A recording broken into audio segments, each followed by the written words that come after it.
Atópome aquí con Ramón Bermejo, músico, cantante, profesor e director de coro, pero cunha ampla e moi versátil formación que arranca polos anos 80 en Barcelona. Pois sí, efectivamente. No 80 pues, decidín marchar a Barcelona porque, bueno, pues porque me apetecía estudiar un pouco de música moderna, gustábame moito a música. Daquela en Santiago non había gran cousa, non? Pois estaba a Sociedade Económica de Amigos do País, o sea, había todo, digamos que ao redor da educación musical era no entorno do clásico, non? E daquela, pois, apareceu creo que no 79 apareceu o Taller de Músics en Barcelona, que foi a primeira escola de música moderna, digamos, importante en España, non? E entonces, pois nada, pois decidín marchar para lá. Xa aproveitando un poquinho que estamos aquí no ambigú do Teatro Principal, contanos un pouco como lembras esa Compostela que deixaches atrás e que che recibiu na Barcelona deses anos 80 para que despois trouxeras aquí, non? E importaras de novo a Compostela. Bueno, un pouco que se pode decir é que aquí daquela non pasaba nada e ali estaba pasando todo. O sea, os anos 80 foron uns anos brillantísimos en Barcelona, non como agora, que é un pouco un desastre, non? Pero daquela había en Barcelona unha confluencia de artistas de todo tipo, non? E era unha cidade maravillosa. Claro, aquí en Santiago neses anos realmente pasaban poucas cousas. A nivel, home, a ver, pasaban cousas, non a nivel musical, había pois sí que había música pop, rock, pero bueno, pouquinha cousa. A min eu estaba interesado en outros estilos e daquela o único sitio onde podías ir era Barcelona. Que trouxen, claro, en Barcelona estiven 13 anos, non? Durante eses 13 anos pasaron moitísimas cousas, tanto en Barcelona como como aquí. Claro, no ano 80, digamos que tamén foi o ano no que empezaron a pasar cousas importantes para que o escenario jazzístico pois chegara a ser o que é hoxe. Non? O sea, marchei, pero aquí tamén empezaron a pasar cousas nese momento. E así comezaríamos, quizás, unha desas cousas que pasou pola década dos 80 un poquinho máis avanzado, sería no ano 87, non? Quizás establecemos ese punto. Sí, a ver, entre o 80 e o 87 pasan varias cousas importantes que son o nacemento do Fillo a Jazz en Coruña, o Dada en Santiago, a creación da asociación A Buña Jazz en Ourense e a escola e grupo chamado Baio Ensemble en Vigo, non? Todo iso empezou, digamos, xa a conformar unha certa escena jazzística, por suposto, pois a aparición de Clunia, co seu premio no Festival de Jazz de San Sebastián foi moi importante para visibilizar o nacemento do jazz en Galicia, non? E porque estaba formando por grandes músicos tamén, non? Pero despois no ano 87, que pasa? Pois que alguén que eu coñecín na miña estancia no taller de músics, Suso Atanes, que saliu desa escena ourensana, tivo, pois eso, a clarividencia de marchar ao taller de músicos para, digamos, absorber e aprender como tiña que funcionar unha escola de jazz e entonces traer ese método e montar unha escola equivalente aquí en Galicia. E montou unha en Santiago con gran éxito porque xa leva, pois, 30 e tantos anos. anos. Quizás, mira, a veces falando con xente que se dedica ao jazz ou mesmo así do xénero en sí, sempre se percibe unha certa resposta pesimista, no sentido de que sempre se bota en falta máis apoios, que haxa máis ciclos, máis concertos. Pero, eu vexo, por exemplo, na Escola Estudio, pois como ese lado máis optimista, non? É dicir, como unha iniciativa particular deu en seguir medrando, en dotarse con mestres, con profesores como a ti, non? É dicir, formados e sobre todo cunha visión moi amplia, moi creativa tamén. E como esa iniciativa de hai 30 e tantos anos chega a ir medrando, medrando, e a cadar precisamente no 2019, pois, un grado oficial de Sí. música moderna. Sí, eso costou moito traballo, porque... Imagino, non?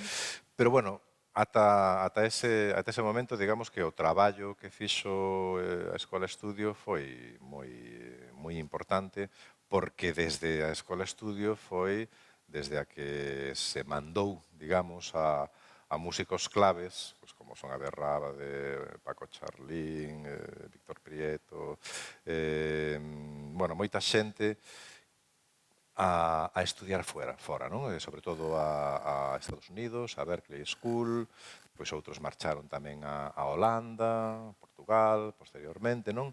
Pero quero dicir que ese impulso inicial deuse desde a Escola Estudio. Claro, cando eses músicos voltaban para aquí, xa, entonces, elevaban o nivel dunha forma considerable e empezaban eles tamén a enseñar, non? A parte de empezar a tocar e subir artísticamente o nivel do jazz, eles tamén empezaban a ser mestres, co cual había outra xeración que empezaba xa con outros fundamentos moito máis sólidos, digamos, non? O sea que, pues eso, retrocedendo no tempo, esa decisión da Escola Estudio, de Suso, de mandar a xente fora que se formara, foi fundamental, para min.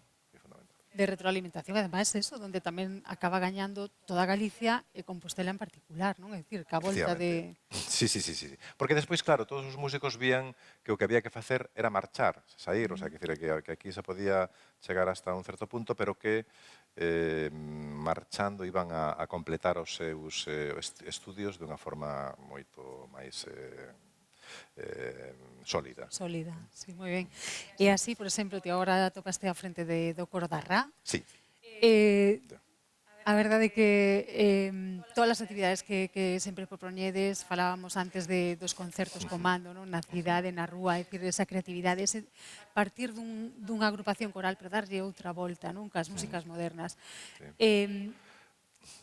Contanos un poquinho máis dese proxecto Bueno, que levas un aí pouco... tantos anos tamén. O do Coro da Rá é un pouco, digamos, un proxecto que eu trouxen do taller de Musics tamén, porque eu, ao final da miña estancia en Barcelona, tamén fun profesor no taller de Musics, e entón ali decidimos outro profesor de voz máis eu crear un coro, non? E ese foi o meu último ano ali, non? Entón dixen, bueno, pues vou continuar con ese coro, pero en Santiago, non? E, claro, a miña idea sempre, porque eu fora cantante de coros clásicos, non? Entón, eu sempre pensaba, cando estaba escoitando un coro clásico, hai que facer algo máis dinámico, máis divertido, algo con outro repertorio, seguro que se pode facer, non? E entón, pouco a pouco, empeza a investigar, empeza a saber que hai experiencias anteriores, e ao final, pues, bueno, pues sí, pues, empezamos a facer un repertorio que aquí nunca se fixera a nivel coral, pues eso, temas de música negra, non? Stevie Wonder, Ray Charles... E entonces, pois, a segunda, digamos, idea foi, dicir, bueno, xa que a xente non ven a vernos, saímos nos á rúa, non? E vamos a facer un pouco parvo pola rúa para que nos fagan caso.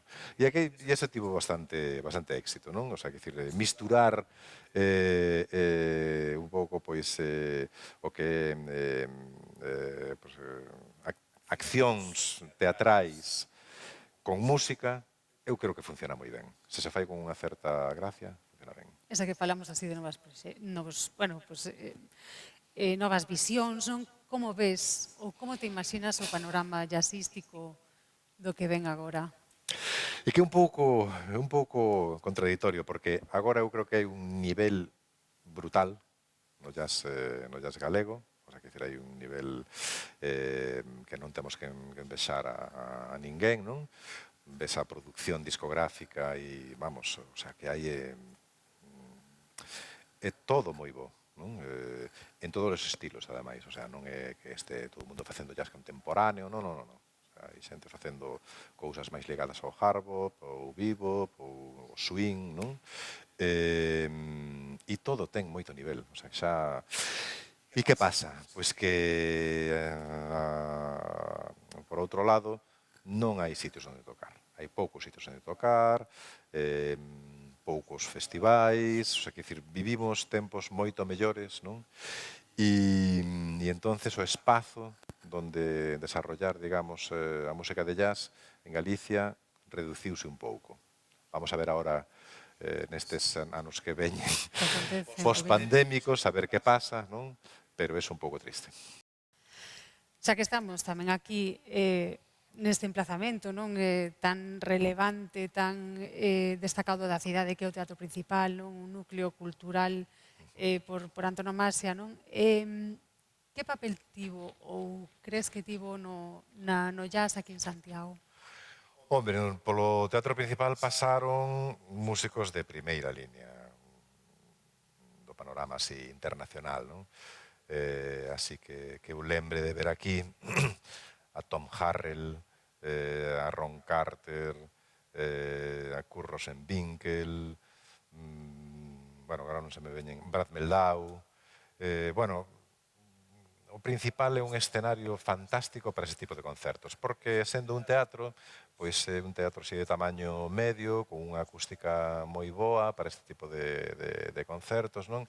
E despois que dache a sensación de cercanía, non? Entonces non é como estes grandes teatros que o ves aí todo lonxe, non? Aquí está todo Sí, como máis moi referente, cerca, non? non? Sí. E entonces, claro, non é un clube, pero, bueno, pero é destes teatro clubes, se queres decir, non? Crees que, o sea, que pode cambiar a visión o jazz que se pode facer no teatro cando se fai nun clube? Falabas do Dado Dadá, por exemplo, Sí, a Borriquita, pois tamén comentábamos non sí, posteriormente. sí. Digamos que, claro, pues, por exemplo, os clubes completaban a función, non? Porque moi a menudo, bueno, prácticamente sempre, non? Despois da función aquí, do concerto do principal, sempre os músicos, pois, ou ben iban ao Dado Dadá, algunha vez tamén no Momo, recordo, non? Pois eso, a facer unha jam, non? Claro, ese é a guinda perfecta do concerto, non? O concerto sempre é unha cousa así un pouco máis formal, ali os músicos deixanse levar un pouco máis, interrelacionan con os músicos de aquí, podes falar con eles, contanche 4 cousas, os escoitas tocar xa con outro, en outro Da entorno, comodidade, non? non? E con un par de copas, co cual se soltan un pouco máis, Que e ese importante, era a o... verdad, teñen moitos establecementos a hostelería, non así locais, no desenvolvemento do jazz. Falábamos destes que son senlleiros, pero, por exemplo, tamén falábamos algunha vez de locais que non tiña por que ser tan, nese sentido, non pretenciosos, pero, bueno, de xa ser pensados para os Xa, concertos. Comentabas tamén un bar que está por Sar, que era o Puente, non? El El Puente, Puente. el Puente foi para min un bar fundamental na historia musical recente, porque aí se deron cita músicos interesantísimos facendo cousas que só se facían en el Puente, digamos, non? Interrelacionando ademais, porque misturábanse tamén espectáculos teatrales, o sea, ali tamén era escenario para xente como Mofa e Befa e cousas así, non? Pero quero dicir, pero ali hubo xornadas de improvisación ou de presentación de grupos moi importantes, pues eso, pues como lembro un tenteto de Marcos Pin espectacular, os suelen estar cuartet de Vigo, despois todo o traballo que facían Pablo Seoane con Lar Legido, bueno, moita xente moi interesante pasou por ali.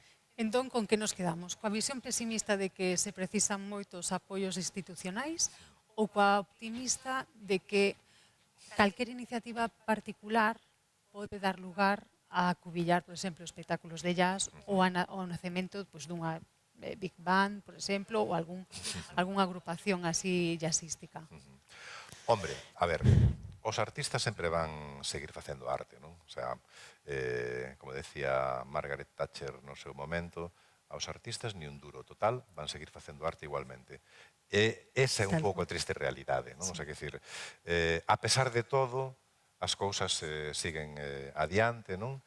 E en Santiago e en concreto e en Galicia en xeral, eu creo que estamos nun momento de moi importante de ebullición musical en todos os aspectos, o sea, que decir, incluso pues, ves orquestas de música contemporánea, clásica, coros que están facendo traballos increíbles dun nivel tremendo, o sea, a todos os niveles están pasando moitísimas cousas e o apoio non é, digamos, proporcionalmente o que debería ser para que significara de impulso a todo eso. Moi ben. Pois moitas gracias, Ramón.